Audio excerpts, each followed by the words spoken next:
बिस्मिल्लाहिर्रहमानिर्रहीम। अस्सलाम वालेकुम। आप देख रहे हैं द नैरेटिव। मेरा नाम है उबैद शाह। नाजरीन, शर इक़्तिदार से एक अहम तरीन खबरों में सबसे अहम खबरें तो यही होती हैं कि पाकिस्तान की मईशत किस जानिब जा रही है, लेकिन एक उससे भी ज़्यादा अहम तरीन खबर आपको मालूम है कि जो भी इमरान खान साहब के मुतालिक कोई खबर हो तो इस वक्त जो सियासत का महवर और मरकज़ है वो है अडियाला जेल।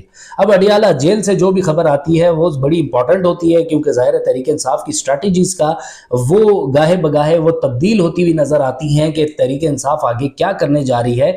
क्लेम भी करते हैं कि तमाम तमाम तर जो अवामी मैंडेट है वो पाकिस्तान तहरीक इंसाफ को हासिल हुआ है, उसके ऊपर एक लड़ाई भी जारी है। फ्लोर ऑफ द हाउस पे भी और वैसे भी सूबाई लेवल पे भी बहुत ज़्यादा तनकीद भी की जा रही है पीटीआई की जानिब से। दूसरी जानिब गवर्नमेंट की अगर कोशिशों को देखा जाए तो गवर्नमेंट का एक ही स्टांस है कि इस वक्त हम लोग मईशत को संभालें। अब ये मईशत को संभालने वाला भी एक बीड़ा उठाया हुआ है शहबाज शरीफ साहब ने। मेरे ख्याल से अच्छा है कि तमाम जो वज़राए आला हैं तमाम सूबों के वो साथ मिल के इसको चीज़ को आगे लेके चलें। लेकिन again coming back to Adiala jail, Adiala से एक खबर है, इमरान खान साहब ने मीडिया से बातचीत करते हुए कुछ अहम बातें की हैं। चीफ जस्टिस काजी फायज़ ईसा साहब से उन्होंने एक गुजारिश की है, वो भी आपको बताते हैं। चंद अहम तरीन बातें इमरान खान साहब ने मजीद की हैं, वो आपको आगे चल के वो भी बताएंगे। इमरान खान साहब ने जी चीफ जस्टिस ऑफ पाकिस्तान काजी फायज़ ईसा साहब से कहा है कि पीटीआई की 25 मई की पटिशन को सुना जाए, 9 मई के वाकयात की तहकीकात के लिए जुडिशल कमीशन बनाया जाए। पाकिस्तान तहरीक इंसाफ काफ़ी अरसे से ये बात कर रही है, ये गुजारिश कर रही है कि इस इशू के ऊपर जुडिशल कमीशन बनाया जाए। 9 मई के वाकयात पर अब तक कोई इंक्वायरी नहीं हुई, चीफ ऐसा कहना है बानी पीटीआई इमरान खान साहब का। चीफ जस्टिस काजी फायज़ ईसा सीसीटीवी फुटेजेस को रिकवर करने का हुक्म दें। जिन्होंने सीसीटीवी फुटेजेस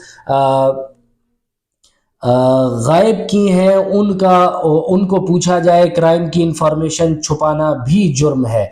9 मई की बुनियाद पर एक सियासी जमात को ख़त्म किया जा रहा है, ये सब कुछ लंदन प्लान के तहत चल रहा है, ऐसा कहना है इमरान खान साहब का। इमरान खान साहब के ऐसे बयानात से अब दोबारा लग रहा है कि इमरान खान साहब की जो स्ट्रैटेजी है वो again it is quite aggressive. वो किसी भी तरह से डायलॉग के ऊपर मेरे ख्याल से नहीं आ रहे, और हमें जितनी भी बात सुनने को मिलती है वो यही होती है कि खान साहब कहते हैं कि हमारी सीटें हमें, हमारा मैंडेट हमें वापस दे दो, उसके बाद कोई बातचीत हो सकती है। लेकिन अभी तक ऐसे कोई इम्कानात तो नहीं लग रहे। आज इंसाफ नहीं है जिसकी लाठी उसकी भैंस वाली सूरत हाल है। 8 फरवरी पर भी जुडिशल इंक्वायरी करवाई जाए। ऑब्वियसली पाकिस्तान तहरीक इंसाफ और जो इमरान खान साहब हैं बानी चेयरमैन तहरीक इंसाफ, वो उनकी जानिब से इन जो इलेक्शंस हुए हैं गुज़िश्ता 8 फरवरी वाले, उनको ये तस्लीम तो किसी सूरत नहीं करते। वो इन्होंने क्लियर कट कहा हुआ है कि जी फॉर्म 45 वाले अलग हैं, 47 वाले अलग हैं। तो यही वाला फड्डा अभी तक चल रहा है।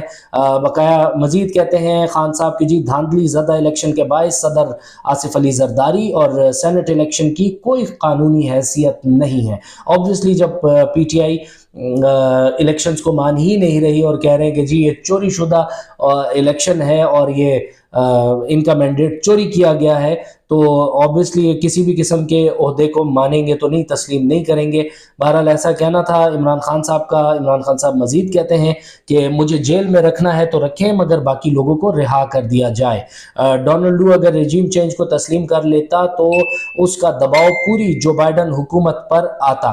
डोनाल्ड लू तस्लीम कर लेता तो बाइडन हुकूमत हिल जाती। डोनाल्ड लू के बयान पर दोबारा इंक्वायरी कराई जाए, ऐसा बैरिस्टर गौहर साहब भी जब अडियाला जेल से बाहर आए और उन्होंने मीडिया से गुफ्तगू करते हुए यही वाली बात कही कि डोनाल्ड लू ने जो बयान दिया बेसिकली वो that was an official statement, और वो यही कह रहे हैं अपनी बात के ऊपर, अभी भी अड़े हुए हैं। लेकिन ये भी एक बड़ी अजीब सी कहानी है कि ज़ाहिर है इसमें मामला समझ में नहीं आ रहा कि पहले पाकिस्तान तहरीक इंसाफ इसके हवाले से कुछ कह रही थी, अब कुछ कह रही है। ये फ्लो के साथ जा रहे हैं कि जिस जिस तरफ जहां जहां कोई स्टेटमेंट आ रहा है ये उस हिसाब से ही चल रहे हैं, जो कि मेरे ख्याल से मुनासिब नहीं है। आप लोग के पास भी कोई शवाहिद हैं, कोई चीज़ें हैं, आप लोग उसे कॉन्टेस्ट करें। अगर नहीं है तो मेरे ख्याल से ये सिर्फ ब्लेम गेम के ऊपर ये बात अभी तक चल रही है।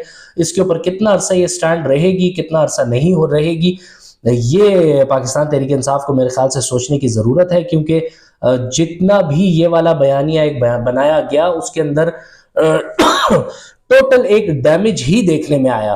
तो क्या इसको पाकिस्तान तहरीक इंसाफ इसको डैमेज कंट्रोल कर पाएगी? क्या इनके जो वकला की टीम है क्या वो ये डैमेज कंट्रोल कर पाएंगी?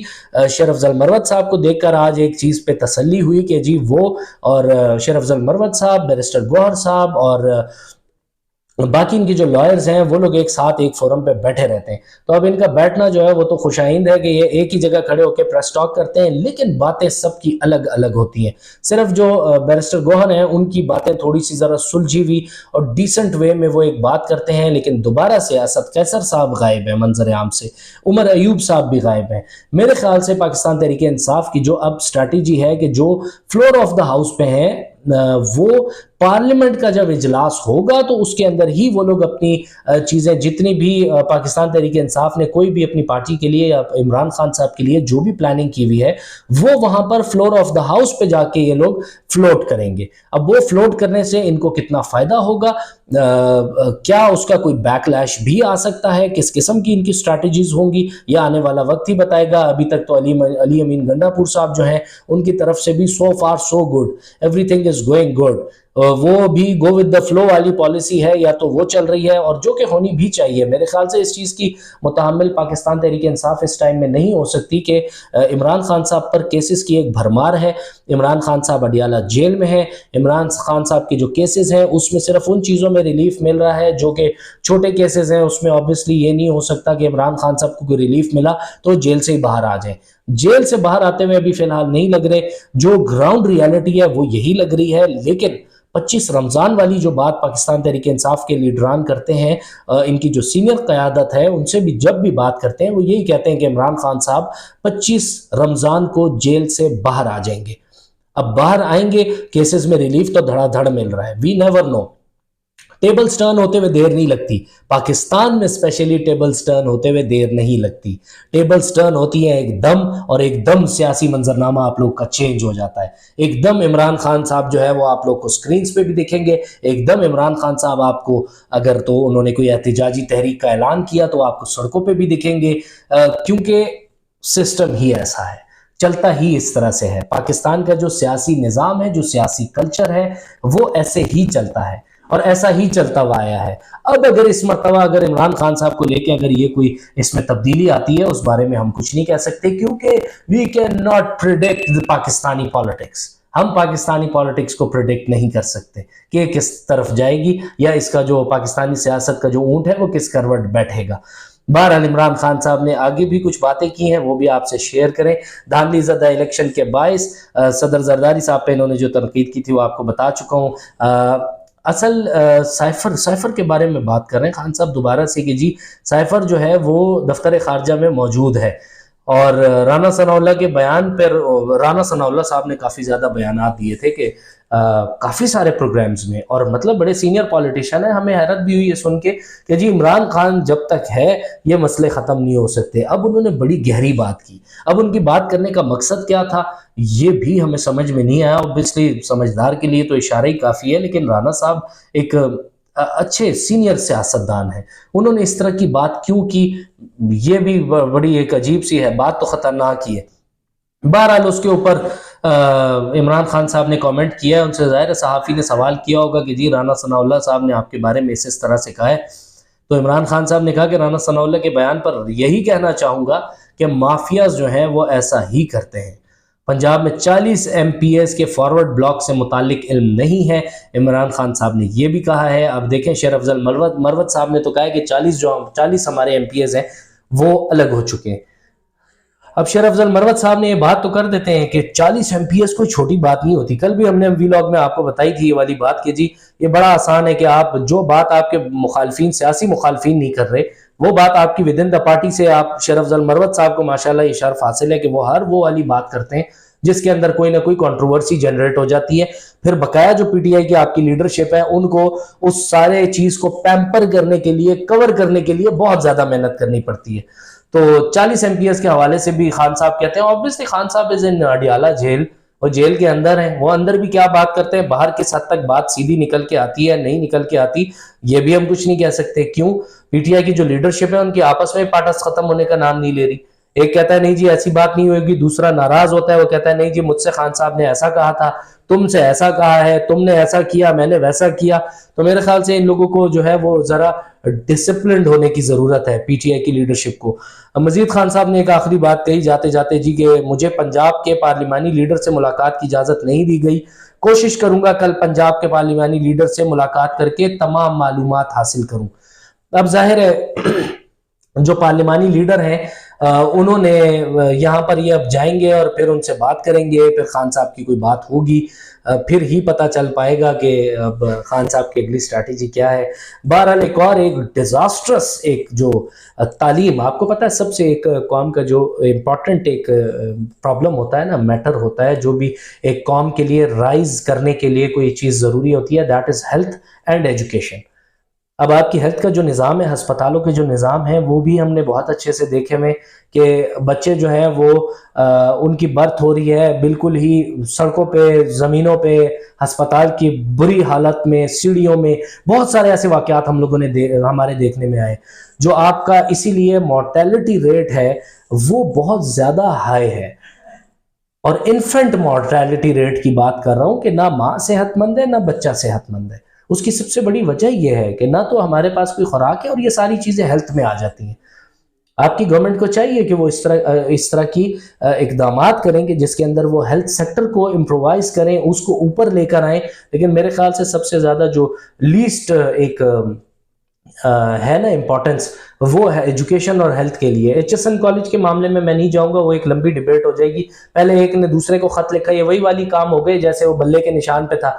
पीटीआई जी जा रही है पेशावर हाई कोर्ट, दूसरी पार्टी भाग रही है इलेक्शन कमीशन जा रहे हैं सुप्रीम कोर्ट, फिर सुप्रीम कोर्ट डायरेक्शन दे रहा है पेशावर लाहौर हाई कोर्ट को, फिर पेशावर हाई कोर्ट को दे रहा है इलेक्शन कमीशन, फिर पेशावर हाई कोर्ट जा रहा है। ये वही वाली कहानी हुई है कि आपने एक जो आपका प्रेस्टिजियस एक इदारा है, एजुकेशनल इंस्टीट्यूशन कोई भी हो, वो उसका इंपॉर्टेंस उसकी बहुत होती है, लेकिन उसका भी जो मामला बना वो भी हम लोग उसके बारे में भी आपको पता ही है कि सारी बात कल डिटेल में कर चुके हैं।